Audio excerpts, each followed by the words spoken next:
Sub-Saharan Africa has been fundamental to the global prosperity of the advanced countries. Okay?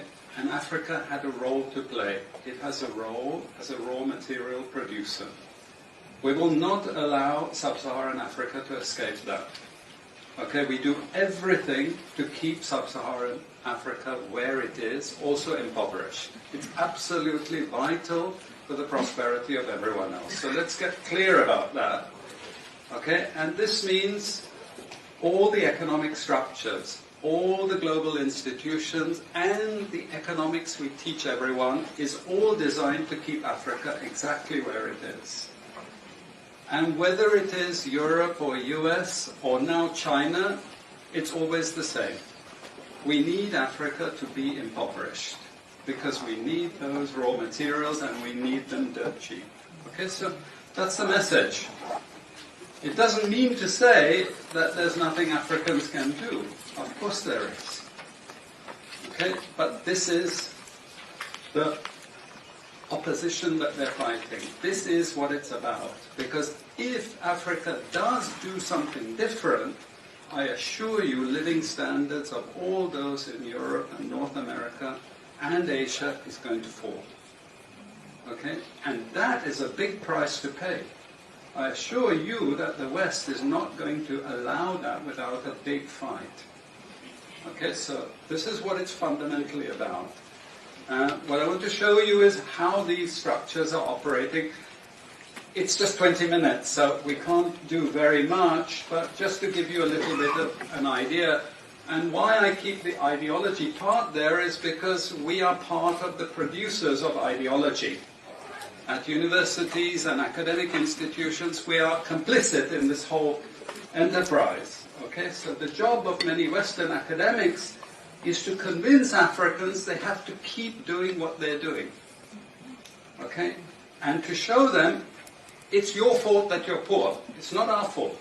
It's your fault that you're poor. You know? So this is what we do in academic institutions, and I want to show that as well.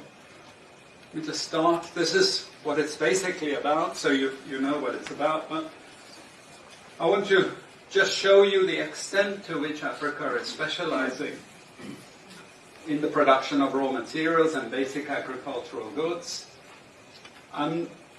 We know the basic forces that have caused this underdevelopment. We know it's colonization. I will not discuss that very much because my colleague speaker is going to go into some aspects of this.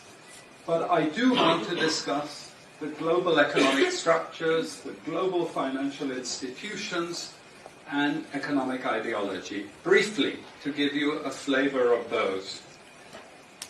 Let me start with this. You can't really see it so easily, but if those of you who are interested, you want the PowerPoint, I'm sure we can make it available to you. But the thing that you really need to see is the top line. Okay? And the extent of dependency is captured by this statistic at the top. Okay? And you compare it with all other income groups, and what you see is essentially in that one statistic how dependent sub-Saharan Africa is on raw material production. Okay? This is the very heart of what makes sub-Saharan Africa beat. Okay? Here, just to have a look at one very important additional statistic, with all this export coming from sub-Saharan Africa, how much does sub-Saharan Africa account for in terms of global trade value? We know there are vast resources coming from there, but look at the bottom line in terms of global trade value. Look at that. 0.5%, 1975, 0.95%, going down to 0.1. To 0.1. Meaning that with all these vast resources being produced, how much are they getting for it? Nothing. Nothing. This is a very significant piece of data. Then I just want to show you what has happened to sub-Saharan Africa, because what we know, and from all studies, no country ever develops without manufacturing. Okay, producing raw materials will not take you anywhere. Producing basic agricultural goods will not take you anywhere. And let's have a look at how much manufacturing activity takes place in sub-Saharan Africa. We can look over the last 15 odd years, 15, 20 years. And we see manufacturing has actually declined as a percentage of the total. This is percentages of total production in sub-Saharan Africa. How much of it is accounted for by manufacturing? So this figure here is 17% of the total. Most of the rest, when we talk of industry, it includes manufacturing, but the bulk of it is mining.